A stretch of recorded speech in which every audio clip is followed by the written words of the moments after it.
as well. So anywho, that's all the recap I wanted to do. I think we spent enough time on that. So let's go ahead and talk about how I trade futures and what this looks like. So the first thing I want to cover is what I call the orb. Okay. And actually, let's make sure that this part is recording, because I'm going to record this part of the class. Who knows what orb is, guys? Anyone in class know what orb is? ORB?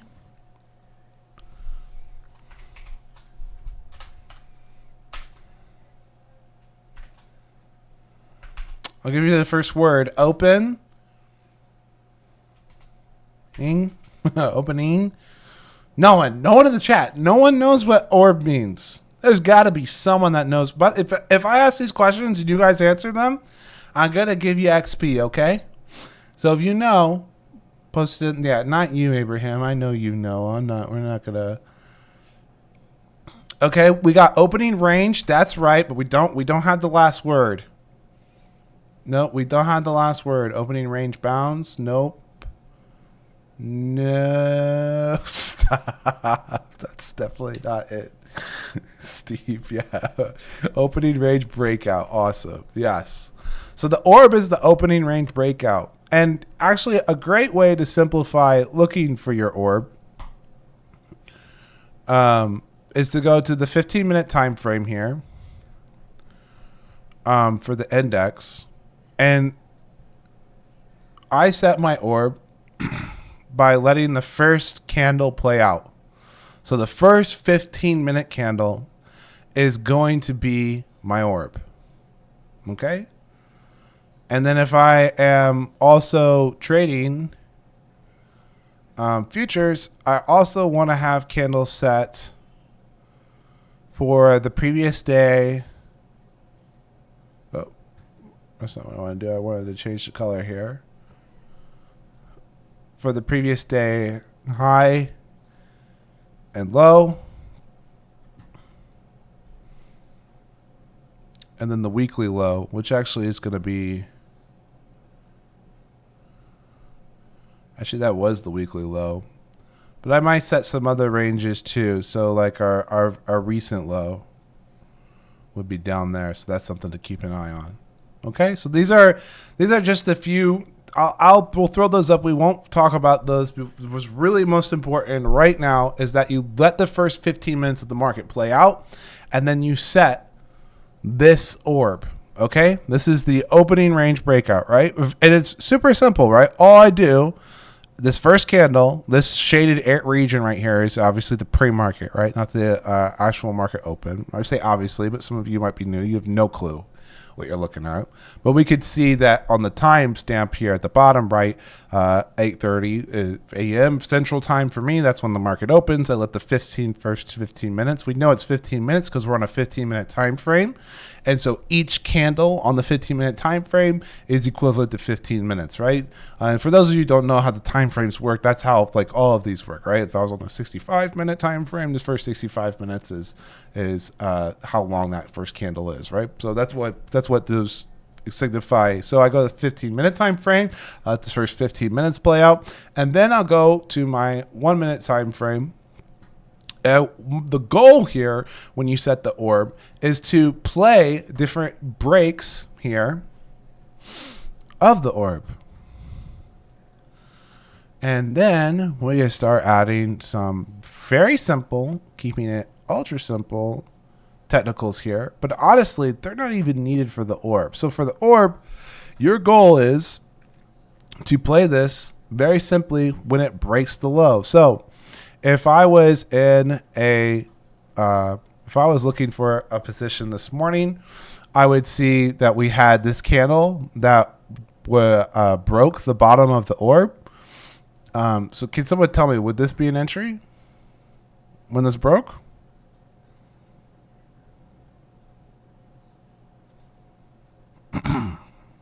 Like this candle went underneath here.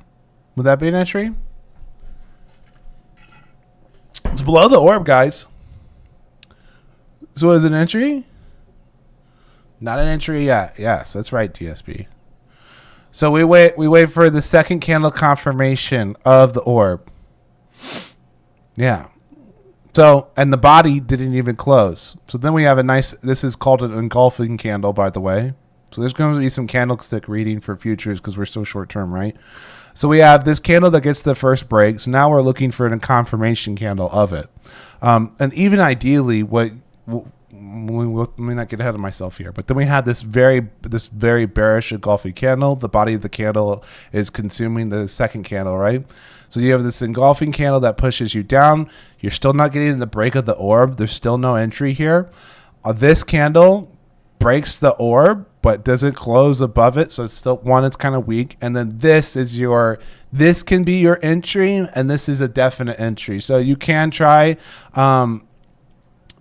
getting this one after a very strong bearish engulfing candle. This can be an entry, a bit nuanced, but if you want to be a bit more careful than that, you want to take the candle after the actual break of the orb. It'll prevent you from getting faked out, right? So like this one that touches the top of the orb, even the denial here, to be fair, can be an entry right there, right? So like you don't break the orb, you then start to melt all the way down. This can actually be a point where you could take a long. You can even try a long here if you want, when it looks like it's reclaimed it. For a small stop at the top, just outside the orb is typically where I'm going to take my stop. So if I see this kind of deny, this very weak candle development here, this like doji candle that looks like it could result in a turn and then followed by a second doji candle. So I might leave that position open. It's a smaller position. I would put my stop right outside the opening range breakout for the top. So seeing that there's no continuation through the orb. So we have an entry though here or on the next candle as well where you can take it. Then this is actually your strongest entry for a position using this. And this is obviously no rocket science, right? Is everyone following along right now? Give me a one in the chat if we're making sense right now. Literally all we've done is we've put two lines on a chart and we have two different trades we can take, right? And I could go to any day and I can do this. Any day. It is so simple, right? I love just trading the orb. So this is the next thing we're going to do is we're going to be looking at this. This is a beautiful short entry right here, okay? We have the breakdown, right? And there might be some stops here, right? If I'm in a short position, what I'll usually do is I get a nice confirmation if I'm in this trade. This then comes down. I'll set my stop here or at break even, and then I'll kind of let it play out. And each candle that comes, I'll move my stop to the top of the candle. So if it breaks the top of the candle, I'll get out of the position, right? Or if I am in something like micros, I'm at it late to see if the full position will play out. And what I'll do to look for an exit here is I'll also, I don't want to get. We'll cover throwing technicals in here later. I actually don't want to get into that too fast. Let's keep it simple right here. So just focusing on price action here. This is the strongest entry for us right here is this back test. So we get the back test of the orb, then we then get the denial where it doesn't pull through. We can immediately on that denial get a short position, set it right outside, right outside on the top of the orb, just because futures love to wick. They love to wick it out. They might overshoot it very slightly. So be very mindful of that when you're setting stops. You're trading really quick on your, especially since a lot of you are using prop accounts. Be very mindful of that. Whatever key target you have, set your stop just outside of it. Okay, so because futures love to just like slightly overshoot what it's looking for, and it'll take out your stops. So this is an excellent entry right here, where you have this great back test, kind of asking the market, are we still bearish? Are we have momentum here? Are there buyers here right now? No buyers. melts down, a great entry. Then we then get a double bottom here. So this is where you can kind of be cautious and thinking about taking some profits as you're creating this double bottom, which almost looks like, speaking of which, kind of like a inverted head and shoulders right here. So this might be an area where you kind of instinctively want to get out. But these 3 candle pattern right here, as also should be significant to get a signal of an exit right here. So this is a very strong, five candle pattern here. The same things actually can be found here. That's a trend that can really catch an extension on a day like that. So be mindful of that. Those very strong candles. Those are an exit. But if you are using that candle by candle movement of your stop, you're already out well before you see, that strong candle pattern anyways, right? Okay. So now we're back to the top of the orb, right? So is there a trade to be taken here, breaking back into the orb?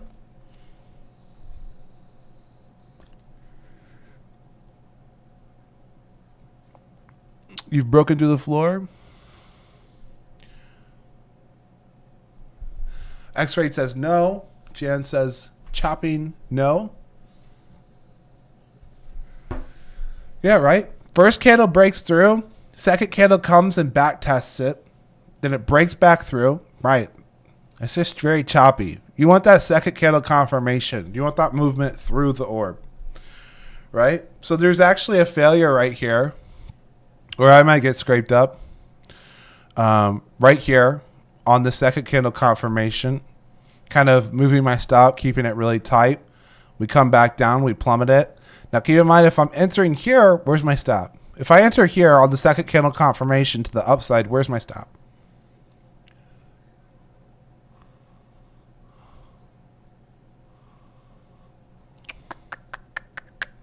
Where's my stop, guys?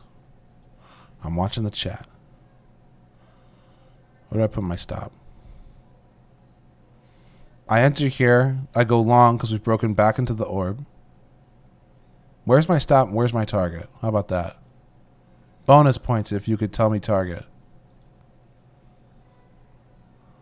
Above the body of the previous candle. So if I enter here. So you're saying if I enter here, then I'm moving my stop here?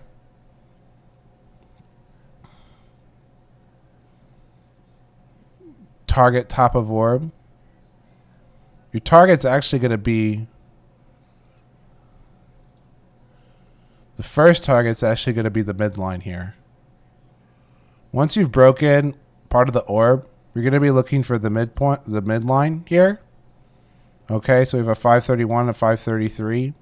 So the 532 range is going to be the midpoint that you're looking for. And you can even see the way this consolidates at the midpoint as well. So the first target is actually going to be the midline here. And then you can hunt for an extension if you get a strong move through it. Like a strong move like this is a move where you can go through it. This is we'll get to that in a moment. I don't want to get too far ahead of myself. I want to kind of play this as I would through the day. And my stop would actually be at the bottom of the orb. So this is a trade where I just break even. Or I might even take a small loss here. And that's okay. That's okay, right? Very fakey price action. You're never going to have a 100% win rate. But I'm going to put my stop just outside of this. And I might even say, well, this is where it's kind of faked out in the past, so I might even run a bit wider stop because of that candle. Okay, this is where it's faked out and created this chop range. So it's completely okay for you to look at this chop range that you have here and say, all right, it looks like we have a defined bottom here, so I'm going to put my stop even a little bit wider. It's like perfectly okay at the bottom of this candle where we've created this slight chop. And then you wouldn't lose on this, and you would also have your midpoint exit. So let me ask you this. We've broken through the bottom of the orb. We've come to this chop range. And let's say you did have your stop right here. Okay. You didn't get stopped out. You're coming to the midline. Do you exit? What do you do here? What do you do at the midline? What's the proper move here?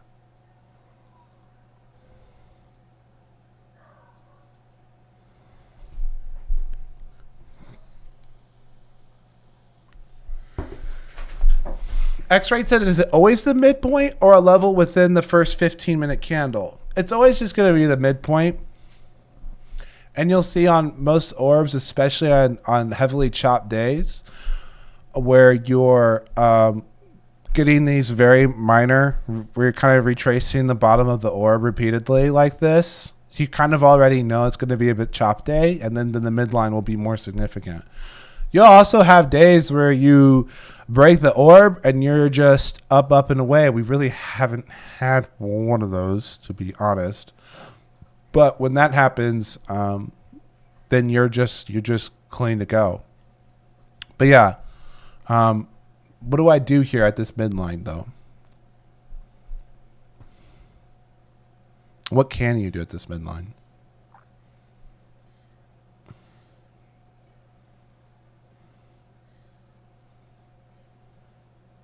Okay, yeah, awesome, guys. Yeah, partial close and let some run. Yeah, absolutely. Yeah, yep. Take profit, leave runner. Yes, beautiful, guys. Yes, right. And even and so as soon as you're breaking through that midline, I'm taking some profits. Exactly. And if I can get the extension from here, so let's say we caught this, made a continuation through here.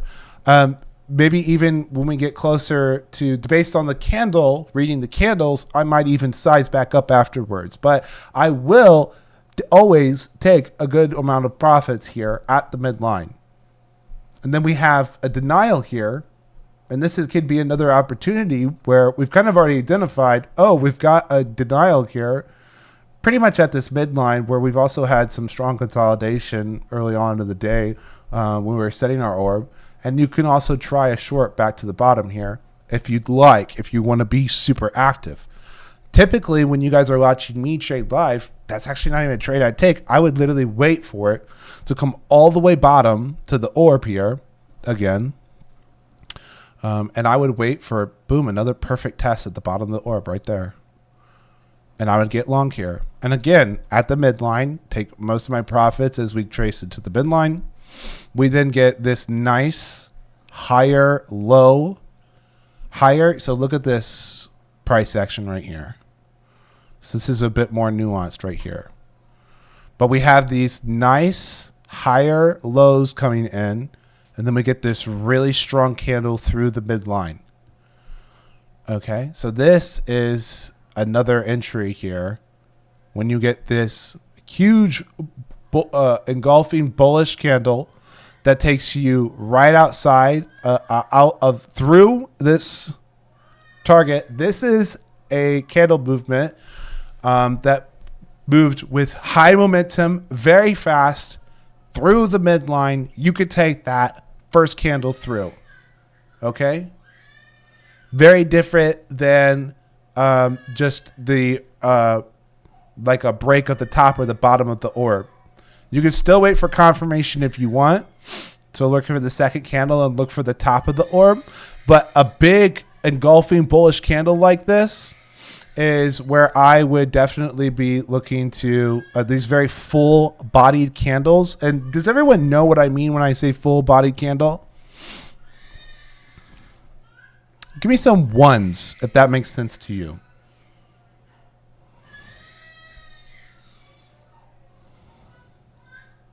And give me a 2 if it doesn't make sense. I'm just curious. A candle without wicks, right? And so for those who might be wondering, we are kind of in a free week right now. I do see some new faces in here. I'm trying to see if there's a... Let me kind of zoom out here and get to somewhere I could draw a little bit. So this... Imagine this is like a green candle. These little lines outside of the candle are the wicks, right? And then this would be actually called a doji candle. And then this if we had a candle that was fully engulfing this would be engulfing bullish candle. And then you also have candles like this, the body of the candle is near the lower end, and you have the wick above. This is a more bearish candle. And then you have your hammer candles as well, where the body of the candle is actually to the upside. So these are actually very bullish candles. Okay. So when I talk about a very full body candle, though, what we're talking about is a candle that has no wicks, has strong momentum, and moves right through the key targets after following a very bullish consolidation with higher lows. So, which is important to understand that we're starting to create some bullish momentum here. And then we get the move through the midline. Even if you're a bit more cautious and playing a little bit more textbook and not really familiar with candles, the second candle confirmation above the midline can be an entry. You can take some profits here, but a candle like this that goes right through the orb, keep in mind this is happening very fast, right? Each of these candles is 1 minute. So a candle that goes right through the orb creates this very large momentum. You ride this all the way through, right? So you can ride that one all the way through, and then moving your stops up until you get stops. And then we're coming back. We get the back test at the bottom of the orb.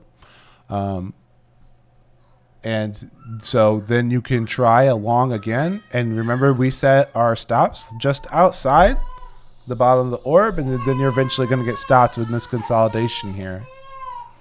But it's another great way to... Oh, she closed the office door. Okay. Sorry.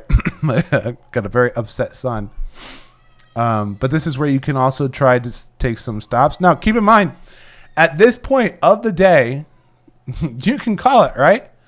We've had a good trade on the denial here. We've had a great breakdown trade. It's a very choppy day, so you are getting pushed out of trades really quickly.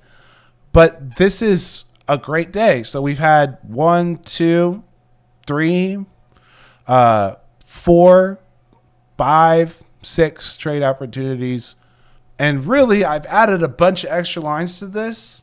But really, all we've done is put 2 lines on the charts and just played the candlestick action, right? So simple. And then, if you traded all day, it only got easier from there, right? So then we get the breakdown through it, right? Let's say if you get the stopped here, you can immediately take a short position and once again look for your midline. Okay? Look for that midline in the center of the orb. And at that midline, you can, using the same methodology for your stops, once you break through slightly outside of the trigger point, right? So slightly outside of the trigger point, you can move your stop. If it's too tight and you get wicked out or something, you'll get a feel for where you kind of want to set these, like right outside the ranges, right? You'll get a feel for how far you want to extend that, but it's very small risk, right?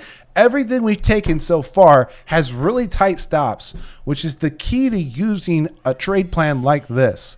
Your risk management is impeccable, right? Because when we're losing these types of trades, we're taking very minor losses, right? And that's so essential.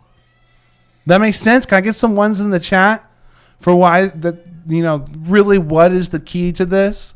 Is our risk management on these trades is phenomenal because of that. It's keeping us disciplined. Yeah. Good. So, we could take some partials here at the midline, and then we could look for the extension down all the way through, right? And then we kind of go into this chop fest where there's definitely some entries here. Okay, there's definitely a scenario where we're getting these back tests, and this is even what we traded today, where we're getting these back tests at the bottom of the orb. We're coming back down. If you're moving your stop just above the orb, then you catch obviously this phenomenal extension to the downside. And there are really no stops to this. No pivot points. I don't use pivot points. I think before pivot points, you would just look at your ATRs. And what the ATR is going to tell you is the average range of the day. So once you break this range early in the morning, so you could see like we hit the second range almost perfectly, and then we got another breakthrough. So once you kind of break outside your orb and you're kind of in this what you might call no man's land, what you start doing is you start looking for your ATRs, or you start looking for previous day's lows. Let's go ahead and hide this though, because it's very noisy on a chart to have those ATRs.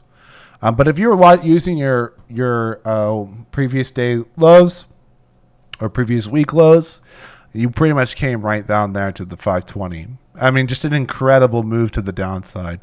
But even if you're using your ATR, as we saw, there was an ATR here, and there was an ATR in here as well. We can get that back up here. ATR here as well. And when you break these extensions, you can kind of hunt for your next ATR levels as well if you wanted to. For Qs, this was even better because Qs blew through all the ATRs. But you don't have to catch all these moves to the downside. You know, this giant move that happens within 1 minute, or this is actually 2 minutes, this giant move that blows through the ATR, blows through the low of the day, creates this consolidation. If we're using our candle by candle method, we actually don't get stopped on the retracement here, and you actually get down here. And you don't get stopped there either if you're using a candle by candle method, and you don't get stopped until you're all the way down here. So then you get this actually like this nice back test at this previous level. So then you can start playing with like price action, right? So like that's a level that you could look for a back test, right? This nice extension to the downside. We're still getting lower lows, right? And then we kind of create this pattern where we're creating this double top here, and then we're getting to push back to the downside. That could be another area where you just kind of play the price action a day. But the most important thing that I kind of want to really drive home is that you don't need to trade the rest of the day, right? Because once you kind of catch this killer move, you're done by one, and kind of what happens past there doesn't really matter. You're done with futures, especially. So this is the other thing that I wanted to talk about that was kind of would be one of the objectives of the day. If we go back to the 15-minute chart so we can see. So we kind of cover what orb is. Where is this? Snuck away from me there. So we've covered what the orb is. Now let's kind of cover, first let's cover what PPP is. Could someone tell me what the triple Ps are?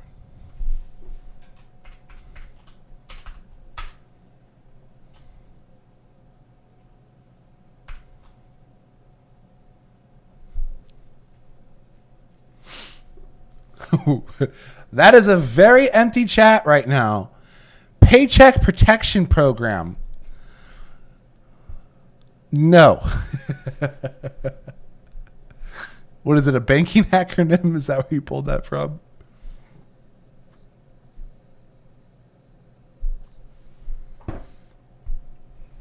Pencil Pocket Protector.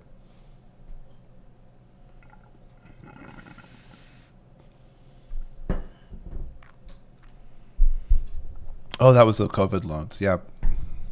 PPP. I don't even know why I didn't connect the dots on that. Nothing? Nothing from anyone? Price? Price isn't the first one. So the first one is probe. Probe the position. Anyone know what the second one is?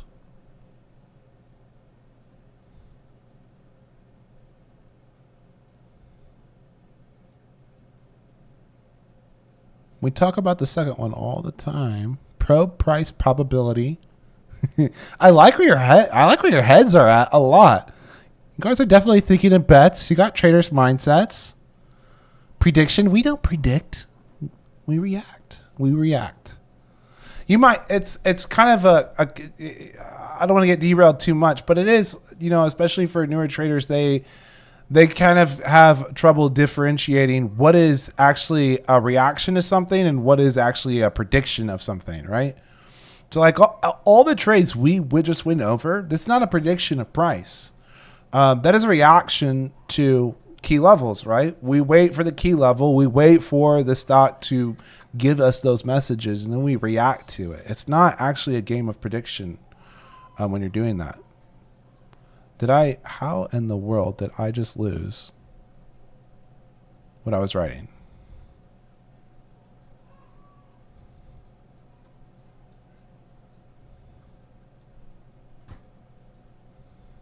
Seriously? Okay. We're back. All right. We have probe. The second one is partials. Probe the position. Take partials.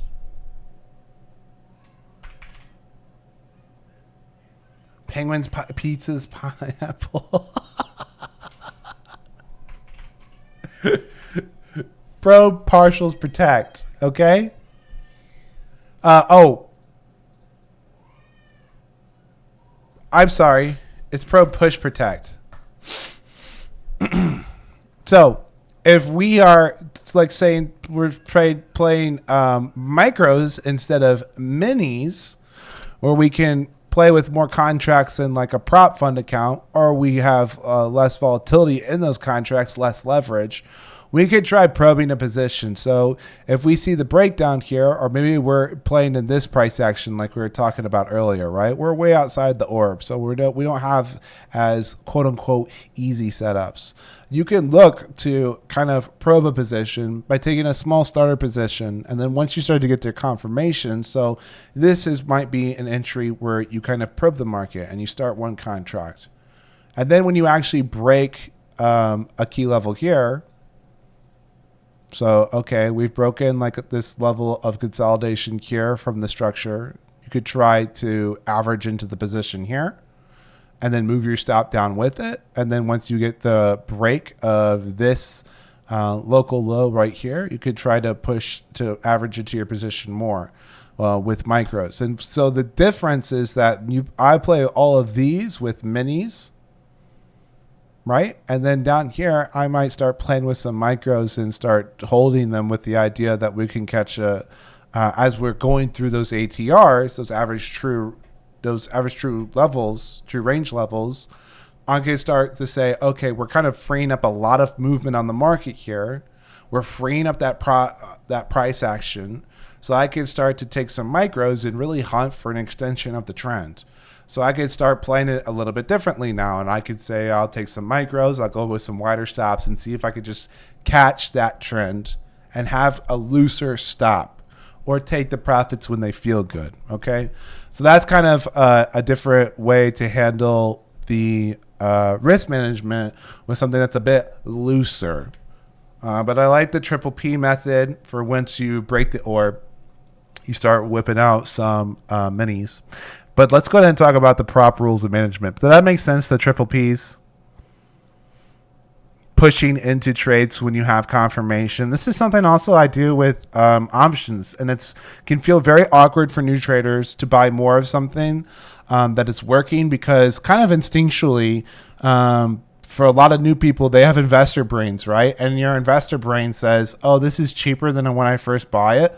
Let me buy more. But you kind of actually want to fight that very natural instinct that a lot of people have. And you want to be, most of the time when you're trading, to buy more of what's working, right?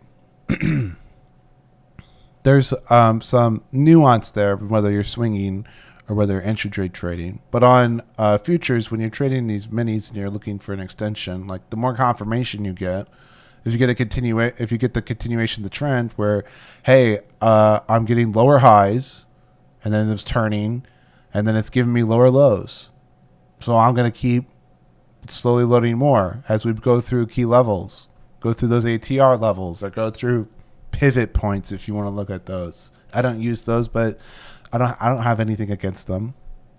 All right, can I get some ones in the chat if that makes sense with the triple Ps? I'm not seeing a lot of ones. You don't have to use them if you don't like them, but I just want to make sure you guys kind of understand that conceptually. You know, even when we did options, like I bought a bunch more of those Apple puts that we had when they were already up 15%, right?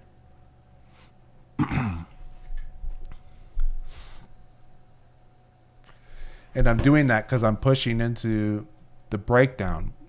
Okay, this is a pretty big level, in my opinion, that we broke at 196. And I saw we're kind of, I'm sorry, the 201 was the big level that we broke. And so I immediately was like, okay, I guess I'm going to size up here. Trying to write a scoreboard at a softball game. And listen, also, you're good. Donahue. We'll also, this also is all being recorded and will be uploaded as well. So, but yeah, that's a good concept that you guys want to get used to, is saying, oh, I'll push into winners. And now let's talk about some of the prop fund rules. So for the prop fund rules, it's going to be some variance across which types of props you're using. But I know for both Tradeify, who we have a partnership with, and then I know most of you are likely using Top Step, which is really good. You can't make more than 50% of your profits in one trade. Okay, so this is where some nuance comes in. All right, so if you're in minis and you catch this move all the way to the downside, something you're going to have to get used to is this with a mini is probably like a $1,500 trade, right? And so if you're not in a pro account, you actually kind of want to stop there, right? Because you need 3,000 to pass. And if you make more than 50% of your profits in one trade, you're going to have to make more money than necessary to then pass the account, because you've broken this rule. And this is such a key rule, because they don't want you to quote unquote windfall trade. So let's say if you have 5 days that play out where you've made, on the first day you made $100, second day you made 300, third day you made 250, and then on the fourth day you made $10,000 because the market, made a crazy move and you sized up into it. This is actually a huge problem for you if you did that in one trade. So what you want to do is you want to make sure that this is traded in blocks, or they're not going to pay you out. And then the next day, let's say you make like 400 or something. So you want to be really careful about taking those profits in blocks on the way down, and to make sure that you can actually get your payout and you're obeying the rules. And they're really sticklers about the rules. There is nothing worse than having a bunch of gains in your account and not getting paid out. You can make this up, right, by having, making another 10,000 in total over the course of, many more days. But then you're really pushing off how much you can make. So this is per trade, not day. Sorry, might be confusing. So I'm assuming that this was done in one trade. I'm assuming this is one trade, this is one trade, one trade, one trade. So you want to make sure that your average trades, just as a general rule, if you're in a 50K account, try to keep each trade at a minimum of about 1,500. If you just want to kind of simplify it for yourself. For the 100K account, which I don't think anyone actually ever uses 100K accounts. It seems to be, for all of you at least, you guys are either in 50K accounts or if you're in 150 accounts. So for a 100K account, try to keep it around 2,000 per trade, and then for the 150K account, try not to go over like 3,000 per trade. And this is just going to keep it simple for you so that you're not breaking that weird rule, right? This weird rule is going to make you trade a lot differently than you would once you have your own account that you're trading in. Now, let's also talk about real quick. Does that make sense to everyone? Can I get some ones in the chat if that makes sense?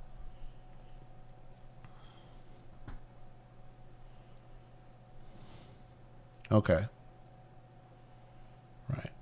And so this, it's not saying, and let me be clear, it does not mean that they won't pay you out if you did have one day where one trade made 10,000. It just means you're going to take a lot longer to get paid out, and probably going to lower your chances of getting paid out, especially if you're newer and maybe you haven't developed like that stellar consistency, because you're going to need to make that 10,000 over the course of another, if your average win day is only about 300, then you're going to need to take another 30 days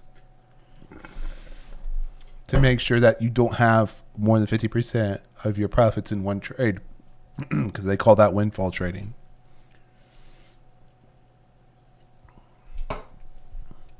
So it'll just take you a bit longer. You just want to avoid that because it can be very frustrating. Shoot, I just lost my train of thought of what I wanted to talk about next. Why use the prop account? So you see a lot of people that use prop accounts, right? They're paying. So here's the thing. The great prop fund traders do it for multiple reasons.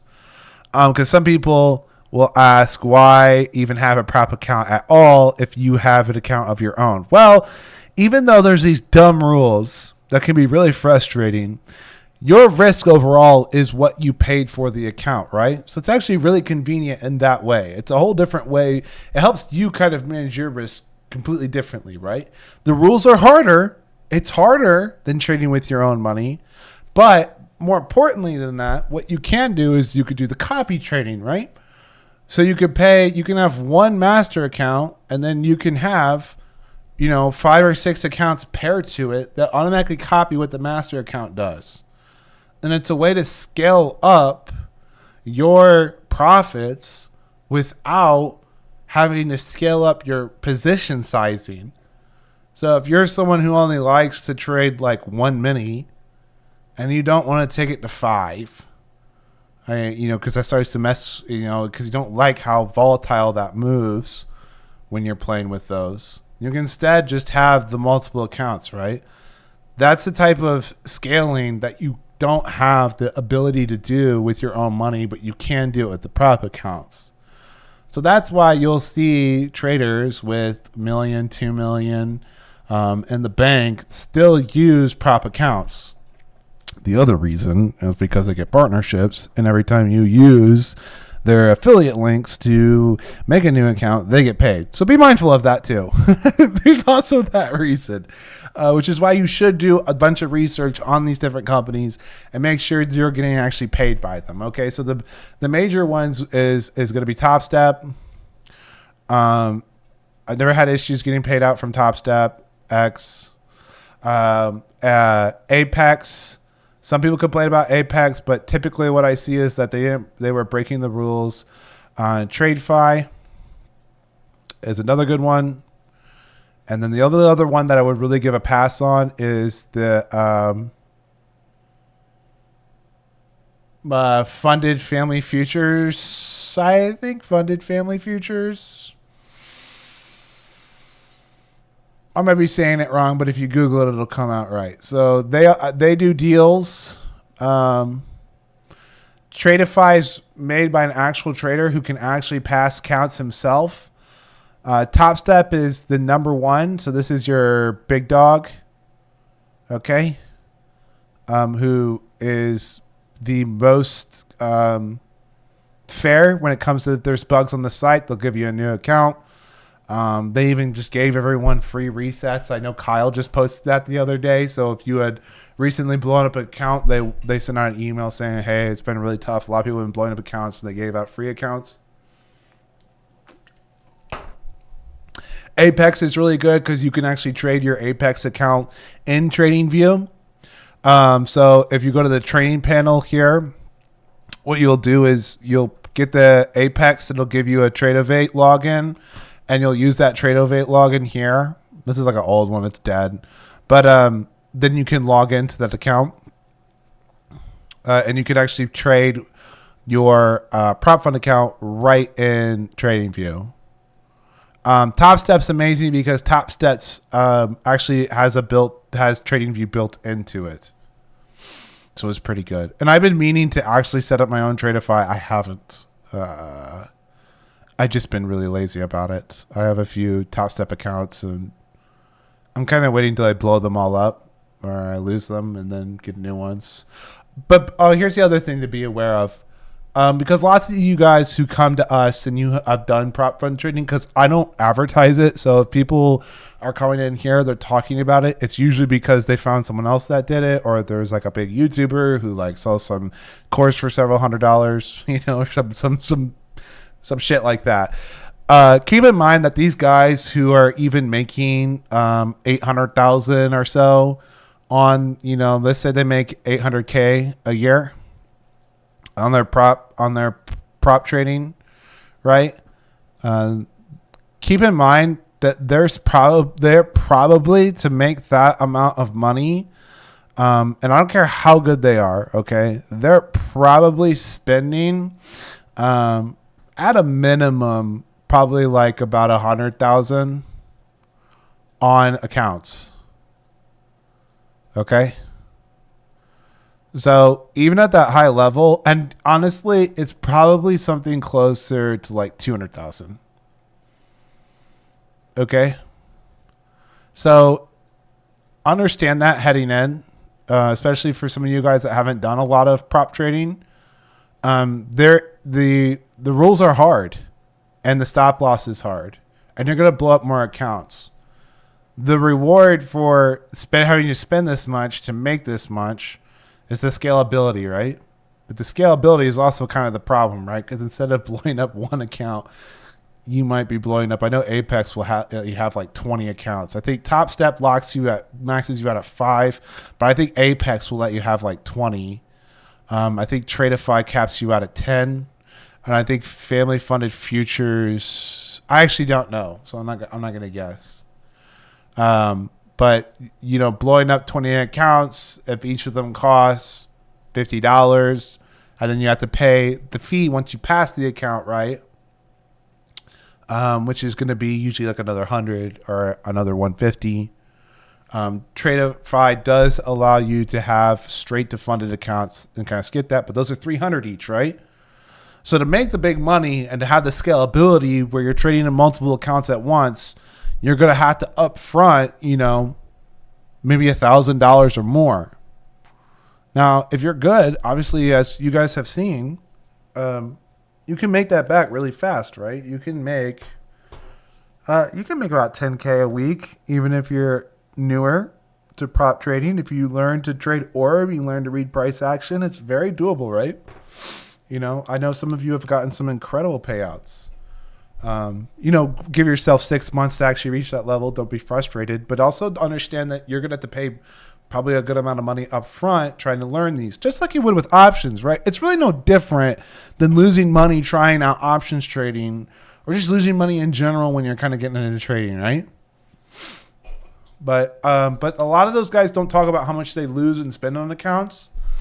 And but you know, I know of one guy in particular who does the live shows on X with us, and I think he's is even more a little ridiculous. I think he you know, if he was making 800,000, he'd probably end up spending about like 350 to 400,000 on accounts. So just keep that in mind.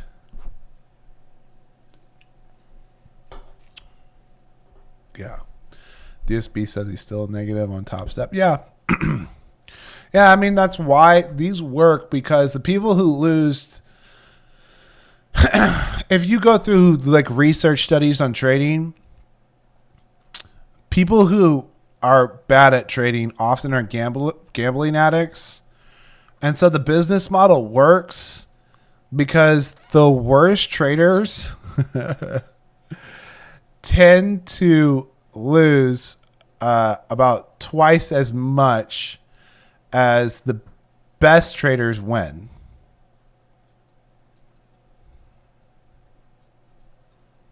I don't even know if that makes sense. That doesn't make sense, but let's get rid of that because that's just confusing. I tried to like do a math equation with it. It didn't work. My brain quit working halfway through. But it's just something to keep in mind. And a lot of that at the time is because they do develop this, gambling habit. And with futures, that is the easiest thing to do, right? There's a lot of people who will make a lot of money and starting out on the first portion of the day, right? Very early on in the day, they'll make some great money, and then they'll just keep trading throughout the day and just give it all back, and then they'll finish the day red. After you really get into the habit early on where you've made some money and just walk away. You make 1,000. Okay, I'm doing good. And just develop that, get that consistency on the board. Focus on that earlier on and not how much you can make in a single day. Just get the consistency on the calendar chart, right? On your calendar. Green day, green day, green day. Just focus on that first rather than how much can I make in one day, right? A lot of people will even try to say, "Oh, I've got a 50K account. Okay, I need to make 1,500 on the first day to pass it in 2 days." And then because they have this goal, they'll end up blowing like 15 accounts because they're trading aggressively, trying to pass the account in just 2 days. Have some. Well, just DARS. Okay. Anyway, you know what I'm trying to say. It's typing's not working on that one. It's trying to autocorrect it to curve. But have some patience, especially if you're new. You only get charged monthly, so you can take 2 weeks to pass the account to a pro account, and then you could take your 5-day rule to get paid out, and you can still get paid out. You can still make your money back on the account, right? There's no need to rush it, right? Okay.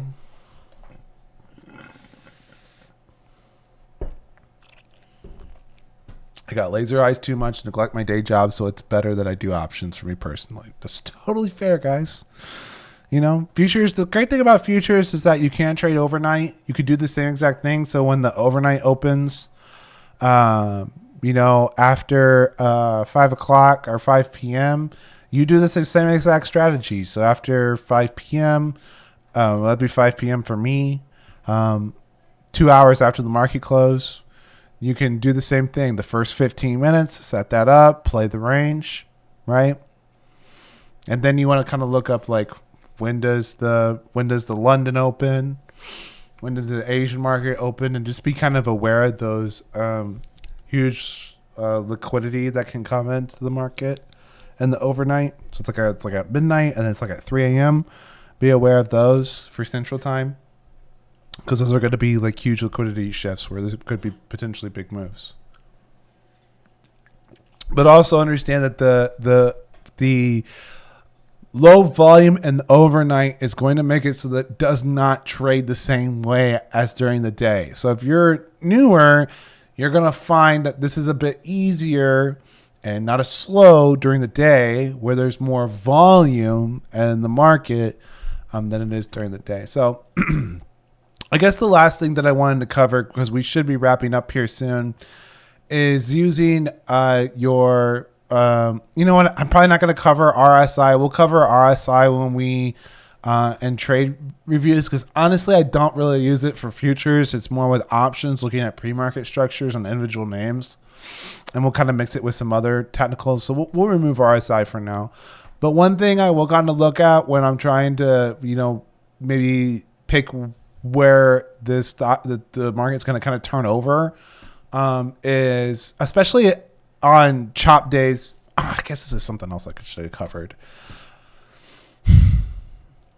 I'm just trying to think of how I want to organize this. Okay, so like on choppier market environments, which we are definitely in one, where we're having several days where we're kind of just range bound on the market, it is important to say that once you set a low in the day, like on the early portion of the day, and once you set a low clearly and then you have a lower low, you kind of want to be looking to see if you can get the break at the top of the orb kind of immediately.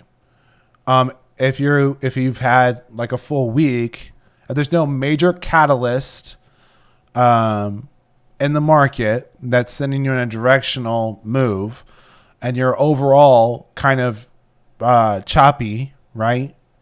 on each individual day, you kind of want to be looking to see if you can break both sides of the orb. So there's going to be a lot of this, like we set the low of the day. Now let's see if we can hunt to break the top side of the orb right off the bat. And bear markets, you can do that. That's a very common trend in bear markets, is that once you've kind of set the low of the day, you can kind of look then to see if you can break the top of the orb and kind of hunt it out right away instinctually. You can even kind of, if you're feeling confident or more comfortable, you can kind of even just leave on some risk into the midline. But I would prefer that, like a lot of you guys who are newer or would have that discipline to be kind of in the develop that reflex muscle of just making sure you're locking in profits, because I think it's really important reflex to have. So the other thing is, like, when you're using the TTM, I love TTM, and TTM, I think everyone uses it wrong. This is right here at the bottom right. So let's extend this out. What I'm looking for when I look at TTM is I'm looking for confluence. So we can see here when this chart starts to flip from bullish to bearish, I'm then looking for this to be doing it in tandem. So if you guys watch me trade during the live, you guys constantly are seeing me flip through these different time frames, right? And trying to see if I have the 5 minute breaking down here in tandem with the 1 minute breaking down on the same time frame. Since it's not the live market, this chart keeps moving every time I switch to a different time frame. Very annoying. But I'll be flipping to these time frames, and what I'm looking for is for these to be developing in tandem with one another. If I can get the 1 5 minute, 10 minute, and 15 minute to kind of line up, or if I have the 1 and 5 minute lining up and then the 10 minute gives me a confirmation, that's really, really strong momentum. And I'll start to get I'll use that for like my sizing, right? So I have the orb where my entries, but if I have my TTMs on different time frames aligning and they're all getting bearish at the same time, that's when I might size up into my entries. Kind of like for our pro members, if you guys have read through the options playbook, we have different variables that go through the grading system. This is not as many variables. It's a lot simpler, right? But one of the things that can go into that grading system, besides just reading the price action and reading candles, can be the TTM alignment. For me, I find it very helpful. Another thing to keep in mind, like a little cool trick, if you have your 10-minute flip a direction, so like the 10-minute was bearish and then it flipped green, if this flips, so if the 1 minute and 5 minute get bearish, you have to wait to see if for the 10 minute to actually flip. And when it does that, that means the high of the day is in, or the low of the day is in. If this was bearish and this was printing to the downside, and then it started to flip from the bright red to kind of the darker red, then for that day, I would say that the bottom is very likely in. I think it sizes up to like a 75% of the time. When the 10-minute flips on the intraday chart, it's usually telling you that the top or the bottom is in for the day, and you're probably going to chop for the rest of the day, or you're going to have a directional move in the other direction, right? So that's a big one to keep in mind. So kind of wait for it to kind of flip directionally on the day. So like this whole day it's staying bear, or this whole day it's kind of like slowly moving bullish. There's a little bit of obviously noise in here as a kind of like bar coding from like bright red to dark red, but we've developed a clear trend to the upside. We have alignment on the 1 and 5 minute, and then when it flips, that ends up being the high of the day. So just keep an eye on that. It can be really helpful. We're trying to figure out where in the world is the extension. Oh my gosh, the RSI just keeps getting overbought. It keeps going higher and higher and higher. If you get a flip on the 10-minute, that can often be the, oh, okay, here we go. Here's the high. Maybe now I want to be taking profits, or at least taking the majority of my position off here, because now the 10 minutes flipped. Okay? Especially for like intraday trading. That could be good for futures and options. All right. Did everyone find that helpful? That was pretty in-depth, guys. I'd say. I think we covered just about almost everything when it comes to the basics of my futures trading. And keep in mind, like during the day, I'm always trading futures with you guys and calling out trades. So never be afraid to hop in class. I'm seeing some ones. So awesome. I'll upload this video to YouTube as well, but we've gone, of course, RBF. Is your username supposed to mean RBF, like RBF fate, like resting B-word face? Or is that a Fallout reference? Because I noticed you had the Fallout icon, but every time I see RBF, all I think is, like, hey, that blonde girl has an RBF.